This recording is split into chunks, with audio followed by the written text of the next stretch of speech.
ভিডিওর প্রথমেই সকলকে জানাই শুভ নববর্ষের শুভেচ্ছা, বড়দেরকে প্রণাম আর ছোটদের আর সমবয়সীদের অনেক অনেক অফুরন্ত প্রাণ ভরা ভালোবাসা। তো কন্ট্রোভার্সি চ্যানেল, কন্ট্রোভার্সি ভিডিও তো করতেই হবে, তোমরা সবাই জানো, তো সেই ক্ষেত্রে ভিডিও তো দিতেই হবে। আর সব থেকে বড় কথা, যেখানে একটা বাচ্চাকে সামনে রেখে মানুষ দিনের পর দিন কন্ট্রোভার্সি করে চলেছে, সেখানে তো মুখ বন্ধ রাখলে হয় না, তাই না? কারণ আমিও একজন মা, একটা বাড়ির বউ, একটা মেয়ে, সব রকম ভূমিকা পালন করি। তো সব থেকে বড় কথা, আমার পুরো টানদীপ ভাইয়ের ভিডিও দেখার পর আমার একটা কথাই মনে হলো, টানদীপ ভাই টিনুকে কোনোদিন ডিভোর্স দিতে চাইবেই না, বা চাইছেই না, মন থেকে চাই না টিনুকে ডিভোর্স দিতে। সেটা দেখো, তোমরা অনেকে বলতে পারো তাহলে কি টানদীপ ভাই টিনুকে ভালোবাসে? সেটা আমি বলতে পারবো না, আমার তো মনে হয় হয়তো বাসে, আবার এটাও হয়তো মনে হচ্ছে যে টানদীপ ভাই নিজের চ্যানেলের জন্যই হোক। কারণ একটা কন্ট্রোভার্সির কন্টেন্ট, আমরা তো নিজেরা কন্ট্রোভার্সি করি, আমরা তো জানি একটা কন্টেন্ট যদি হাতছাড়া হয়ে যায়, সেই কন্টেন্ট চট করে চলে গেলে আমরা না হয় কন্ট্রোভার্সি ক্রিয়েটার, অন্যান্য কন্টেন্ট পেয়ে যাবো, কিন্তু টানদীপ ভাই কি পাবে? টানদীপ ভাই তো ব্লগার, সে তার নিজের লাইফের কন্টেন্ট বানিয়ে ভিডিও করতে পারবে, কিন্তু অন্যের কন্টেন্ট নিয়ে ভিডিও করলে তো সেও কন্ট্রোভার্সি ক্রিয়েটার হয়ে যাবে। ব্লগার কোথায় রইল, খাক। তো সেটাই ব্যাপার। কিন্তু আমার কাছে কথা হচ্ছে এটা যে আজকে শুভ নববর্ষের দিনে অগ্রিম শুভ নববর্ষের শুভেচ্ছা জানালো টানদীপ ভাই আজকের ভিডিও বলছি। তো টানদীপ ভাই শেষে এটাও বললো যে পুরনো গিলা শিকবা যা কিছু আছে সব কিছু ভুলে গিয়ে, সব কিছু ধামাচাপা দিয়ে সব কিছু সমাধান করে নাও, ভালো করে নাও। তাহলে কি টানদীপ ভাই আমাদেরকে কিছু হিন্টস দিল যে টিনুকে আর সন্তানকে দুজনেরই কি ওই অট্টালিকায় রাজপ্রাসাদে ঠাঁই হবে? তো ভিডিওটা নোস্কি দেখতে থাকো পুরোটা, অনেক কিছু বলছি আজকে তোমাদেরকে। তো চলো, ওয়েলকাম টু মিলিস ব্লগ। অনেক দিন পর তোমাদেরকে আজকে ভিডিওতে ইন্ট্রোটা দিলাম। সকলে আশা করি খুব ভালো আছো, আমিও খুব ভালো আছি। আজকের দিনটাকে খুব ভালো করে এনজয় করো। শুধু আজকের দিন কেন, সারা বছরটা খুব ভালোভাবে নির্ঝঞ্ঝাটে সুস্থ নিরোগ হয়ে পুরো পরিবারকে নিয়ে সকলে এনজয় করো। টানদীপ ভাইও আমাদেরকে সকলে বললো যে শুভ নববর্ষ সকলে এনজয় করো, কিন্তু টানদীপ ভাই যেটা আর 5টা মানুষের জন্য আপনি উইশ করছেন ভাই, তুমি যেখানে উইশ করছো যে শুভ নববর্ষেও নতুন বছরে সমস্ত পুরনো গিলা শিকবা দূর করে প্রত্যেকে ভালো করে সমাধান করে নিয়ে সব কিছু পুরনো কিছু চাপা দিয়ে নতুন করে জীবন শুরু করো, তো সেটা তো ভাই তুমিও করতে পারো।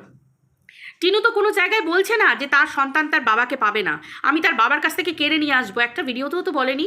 শুধু বললো সন্তান না আমার কাছে আসবে, আমি সন্তানকে আনবো, কিন্তু সেখানে বাবাকে পাবে না, তার ঠাম্মু তার দাদুকে পাবে না, এটা তো একটা বারও বলেনি।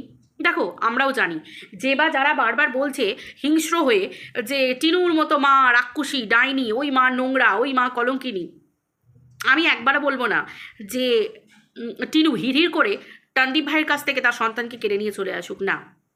আমি অন্তত বলবো না। অনেকে আমাকে বলবে, অনেক ভিউয়ার্স হয়তো আমাকে ভালোবাসে, তারা টিনুকেও ভালোবাসে, তারা হয়তো বলবে না মিলিদি, টিনু নিজে নিয়ে এসে রাখুক। দেখো, আমি তোমাদেরকে একটা ভালো করে বলি, তোমাদেরও বাড়িতে সন্তান আছে, স্বামী আছে, জানি প্রত্যেকটা সংসারে ভুল বোঝাবুঝি হয়, কিন্তু আমি একজন মানুষ, আমি একজন মা, তো আমি মায়ের জায়গায় রেখে আগে নিজেকে বিচার করব, কারণ আমার কোলেও তো সন্তান আছে, আরও কন্ট্রোভার্সি ক্রিয়েটারদের কোলেও সন্তান আছে, কিন্তু কেন জানি না তারা হিংস্র হয়ে একটা সন্তানের ওপর থেকে মাকে সরিয়েই দিতে চায়। কি রিভেঞ্জ, কি রিভেঞ্জ? সন্তানের মা তো, সে তো জন্ম দিয়েছে, সে রাক্ষসী নয়, ডাইনি নয়। ওগুলো যেগুলো হয়, ওগুলো 100 জনের মধ্যে 1 জনের হয়, বা 1000 জনের মধ্যে 2 জনের হয়, ওগুলো আলাদা। একটা মেয়ে ভুল পথে গেছে, কেন গেছে সেটা আমরা জানার চেষ্টা এখনও কিন্তু কেউ করিনি। কি জন্য না টিনু কোনোদিন মুখ খুলে বলল যে কি ঘটেছিল, কেন ঘটেছিল, কি কারণে এত কিছু বড় ঘটনা ঘটলো, এখনও কিন্তু কিচ্ছু বলেনি। এই কদিন আগের ভিডিওতেও বলেছে আমি সহ্য করে গেছি, আর ও জানে আমি কি সহ্য করে গেছি, কেউ তো খোলাসা করে বলেনি। তাহলে আজকে আমি না পারবো টিনুকে দোষারোপ করতে, না পারবো টানদীপ ভাইকে দোষারোপ করতে, কাউকেই পারবো না। তাহলে আজকে আমাদের চাওয়াটা কি? এই যে একটা সন্তান মানে কৃষাণু সোনাটা, ও তো যে পরিবেশে মানুষ হচ্ছে, ওর বাবাকে পাচ্ছে, ওর দাদু ঠাকুমাকে পাচ্ছে। আমি কোনোদিন এতটা হিংস্র মানুষ হতে পারবো না যে আমি বলবো টিনু তুমি প্রতিশোধ নেওয়ার জন্য, রিভেঞ্জ নেওয়ার জন্য সন্তানকে নিয়ে চলে এসো। টিনু রিভেঞ্জ সন্তানকে নিয়ে এসে নেবে, কিন্তু আসলে ভুগবে কে? সাফারটা করবে কে? ক্ষতিটা কার হবে? লসটা কিন্তু কৃষাণু সোনার হবে। খুব ভেবে দেখলে টিনুরও হবে। কেন? টিনুর তো সন্তান। আশা করি সন্তানরা যদি কষ্টে থাকে, মা বাবা কেউ কি ভালো থাকতে পারে?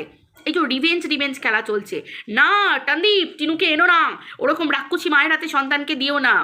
আমি কখনোই বলবো না যে টানদীপের কাছ থেকে কেড়ে নিয়ে চলে এসো। ভাই, ওর বাবা টানদীপ বাচ্চাটাকে সামনে রেখে ভিডিও করুক, ভিউজ কামাক, যাই হোক না কেন, ভিডিও টু ভিডিও বলতেই পারি আমরা, কিন্তু এটা বলবো না যে সে তার সন্তানকে ভালোবাসে না, এটা বলবো না যেটা তার ঠাকুমা দাদু সন্তানটাকে ভালোবাসে না। দেখো, ছেলে কি মেয়ে সেসব কথা পরের কথা, এখন যে জায়গায় গিয়ে দাঁড়িয়েছে, আমি তো মা।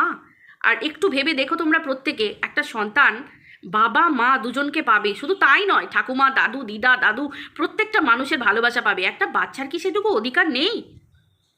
একটা মেয়ে বলে মহিলা বলে দিনের পর দিন একটা মহিলাকে সোশ্যাল মিডিয়ায় কথার মধ্যে উলঙ্গ করা, তার দর তার নিলাম করা তাকে, এগুলো কি উচিত? এগুলো কি ঠিক? প্রত্যেকের বাড়িতে মা, আমাদের মা আছে, বোন আছে, দিদিরা আছে, দাদারা আছে, বৌদিরা আছে, কত সম্পর্ক আমাদের। কোনো মানুষের জীবনে যদি এইরকম ঘটনা ঘটে তোমাদের পরিবারে বা আমাদের পরিবারে, আমরা পারবো এতটা নিষ্ঠুর হতে? আজকে কন্টেন্ট হিসেবে মানুষের জীবনটাকে ব্যবহার করছো একটা মেয়েকে। আজকে টানদীপের পাতানো দিদি, ওই মহিলা নিজে নোংরামি করে, নিজে পরকিয়া করে, আরে ভাই পরকিয়া তো নোংরামি বলছো, পরকিয়া করে তার স্বামী তাকে মেনে নিয়েছে। তাহলে আজকে সেই মহিলা টিনুর ক্ষেত্রে প্রতিবাদ করছে যে তার স্বামীকে বলছে তুই তোর স্ত্রীকে ঘরে নিস না, চেষ্টা করছে যাতে টিনু ঘরে না ঢুকতে পারে, তার সন্তানকে না নিতে পারে। ভাই তুমি তো তোমার স্বামী সন্তান সব কিছু নিয়ে সংসার করছো, তোমার পরকিয়া করার পরে একটা মহিলা হয়ে লজ্জা লাগে না? ভগবানকে মানো না? বলছো না যে সন্তানের জন্য ষষ্ঠী করছো, সন্তান যাতে ভালো থাকে? তাহলে কি বলবো, এক সন্তান বাড়িতে থাকে না, আমরা যেগুলো দেখতে পাই এগুলো কি সত্যিই তাহলে পাপের ফল? তাহলে কি ভগবান সত্যিই আছে? কারণ যে পাপ করছো সেই পাপের ফল কি তোমাদের কুড়োতে হচ্ছে? তাহলে তো এইরকম পাপের ফল আরও অনেক মানুষকে, আরও অনেক মহিলাকে কুড়োতে হবে। একদম ভিডিও টু ভিডিও, কোনো বাইরে বলছি না, ভিডিওতে যেটুকু শুনেছি তার প্রুফও দিতে পারবো। তার বলা কথা, একটা মানুষ কখনো এতটা হিংস্র হতে পারে না। কিন্তু এই ওয়াইটিতে না আসলে জানতে পারতাম না এই যে মানুষগুলো শুধু তাকে শেষ করে দেবো, গোড়া থেকে শেষ করে দেবো, একেবারে ওকে মাটিতে মিশিয়ে ছেড়ে দেবো। কেন ভাই? ভিডিও করতে এসেছি, কন্টেন্ট ওয়াইজ কথা বলবো। মানুষের উপরে এত রাগ, এত হিংসা, তার মানে এই মানুষগুলো পার্সোনাল লাইফে কতটা ডেঞ্জারাস, কতটা ক্ষতিকারক। মানে এরা এদের নিজেদের পরিবারের উপর তাহলে কী করে?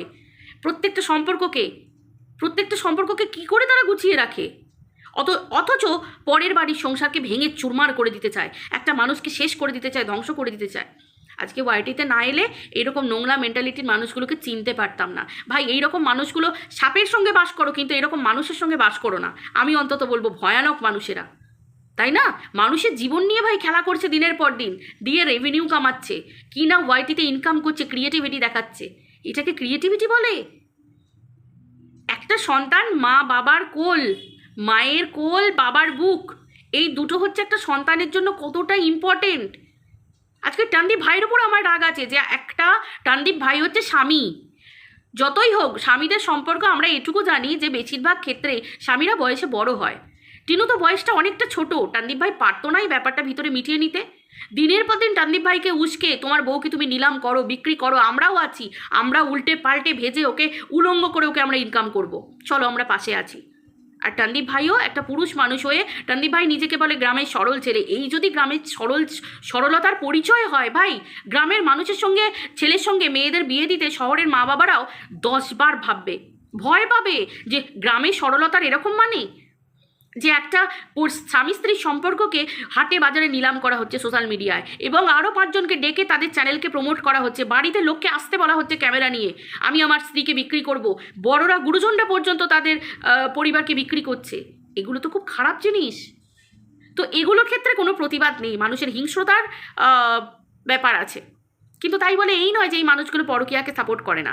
প্রত্যেকে পরকীয়াকে সাপোর্ট করে। কেন করে? ম্যান্ডির ক্ষেত্রে কী হলো? ম্যান্ডি যখন ঘর ছেড়ে বেরিয়ে গেল, নোংরামি করলো, অসভ্যতামি করলো, পরকীয়া করলো, তখন ম্যান্ডিকে বিক্রি করে দিল। আবার যে স্যান্ডি ম্যান্ডিকে মেনে নিল, ব্যাস সঙ্গে সঙ্গে চুপ হয়ে গেল। তখন আর পরকীয়া নয়, স্বামী তো মেনে নিয়েছে।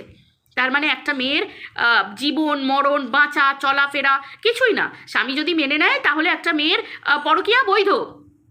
ঠিক আছে, স্বামী মেনে নিয়েছে, আর মেয়েটাকে কোনো খারাপ কথা বলা যাবে না। কিন্তু স্বামী মানছে না, স্বামীকে মানতে দেওয়া হচ্ছে না, তার মানে মেয়েটাকে বিক্রি করো, ডলারে ইনকাম করো, মেয়েটাকে উলঙ্গ করে মেয়েটা নিলাম করে দাও। এই তো হচ্ছে পরকীয়ার ডেফিনেশন। আর এই হচ্ছে মানুষের পরকীয়ার বিরুদ্ধে প্রতিবাদ। লজ্জা করে না? সত্যিই বছর ঘুরতে চললো, নতুন বছর চলে এলো, অথচ মানুষের মনোভাব দেখো সেই নোংরা, সেই হিংস্র। মহিলারাই সব থেকে মহিলাদের বড় শত্রু, আজকের দিনে দাঁড়ালে দেখে বুঝতে পারা যাবে। এগুলোর তো বিচার হওয়া দরকার না? কারণ এই ধরনের ঘটনাগুলো একটা মেয়েকে শেষ করে দেয়। আজকে টিনা যদি কোনো ভুল পদক্ষেপ নিয়ে নেয়, কি করবে তোমরা? কি করবে তোমরা? জীবনেও নিজেদেরকে কোনোদিন ঠিক জায়গায় রাখতে পারবে? একটা সন্তান মায়ের কোল পাবে, একটা মা হাজার ভুল করুক, সে তার সন্তানকে সব কিছু ছেড়ে দিয়ে সে তার সন্তানকে ফিরে পেতে চাইছে। তোমরা যদি তোমাদের নোংরা কন্ট্রোভার্সি বন্ধ করো, হয়তো সে তার স্বামীকেও ফিরে পাবে। কিন্তু তোমরা দিনের পর দিন তার স্বামীকে উস্কে যাচ্ছ, ইন্ধন জুগিয়ে যাচ্ছ, নোংরা মহিলা, নিও না। আর টানদীপ ভাইও তো ছোট নয়, বয়সে তো ছোট নয়, বউ বাচ্চা সন্তান নিয়ে সংসার করছে। পরের কথাতেও টানদীপ ভাই চলছে। যাক, দেখা যাক। এবার তো সত্যি বজরংবলী রাখে হরি তো মারিকে, সবটাই ভগবানের উপর নির্ভর। ভগবান টিনুর কোলে সন্তান দিয়েছে, ভগবান তার বিয়ে ব্যবস্থা করেছে ওই ছেলের সাথে। ভগবান যদি লিখে রাখে, কারোর বাবার ক্ষমতা নেই হাজার রাস্তায় নেমে প্রতিবাদের ঝড় তুলে দিলেও। কারণ স্বয়ং ভগবানও মায়ের কোলে সন্তানকে দেয় অনেক জন্মের তপস্যার পরে। আমি বলছি না একবারও টিনু ঠিক কাজ করেছে, টিনু যেটা করেছে, কিন্তু ওই মেয়ে যখন ভুল কাজ করতে পেরেছে, তেমনি বুকের জোর করে যে পথে গেছিল সেই পথ থেকে নিজে বুকের জোর নিয়ে ফিরে এসেছে। সে ফিরে আসছে তার সন্তানের কাছে। আর আজকে মহিলা হয়ে আমরা সেই সন্তানের কাছ থেকে মাকে সরিয়ে দেবার চেষ্টা করছি।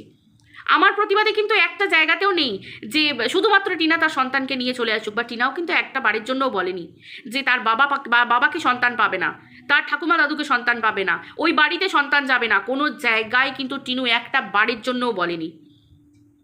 কিন্তু বারবার টানদীপ ভাইও বলছে, তার স্মার্ট দাদারা দিদিরা ভাইরাও বলছে, কি বলছে না, ওই মায়ের কাছে সন্তানকে দিস না, ওই মায়ের কাছে সন্তানকে দিও না, ও রাক্ষসী, ওর ডাইনি।